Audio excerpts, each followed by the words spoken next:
In the latest incident in a string of drone attacks on Russian military infrastructure, a Ukrainian drone reportedly traveled across the border and targeted a Russian Tu-22M bomber base.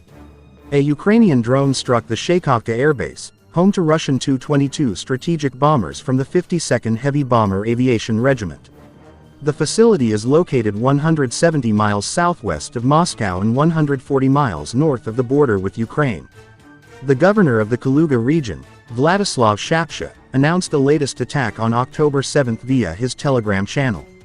A Ukrainian media outlet also reported that an explosion occurred on the premises of the Shaykovka military base in the Kaluga region as a result of a kamikaze drone assault.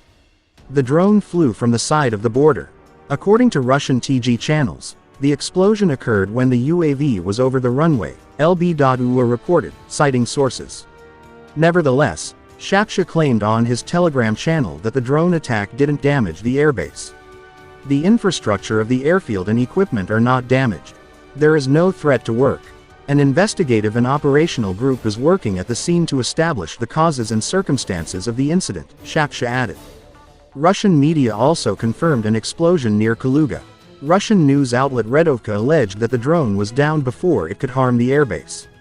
In contrast, according to open sources, the drone attack destroyed two Tu-22 strategic bombers being utilized to attack Ukraine. The war zone received similar information from two Ukrainian intelligence sources. Shapsha, on the other hand, refuted claims that two Tu-22M backfire bombers at the Shaykovka air base were damaged. Meanwhile, the Kerch Bridge, one of Russian President Vladimir Putin's flagship projects connecting Russia and Crimea, was destroyed by a massive explosion.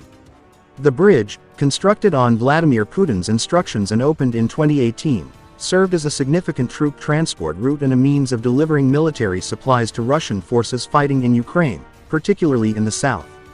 Today at 6 o'clock, 7 minutes on the automobile part of the Crimean Bridge from the side of the Taman Peninsula, a truck was blown up, which resulted in the ignition of 7 fuel tanks of the train, following in the direction of the Crimean Peninsula, Russia's National Anti-Terrorism Committee said.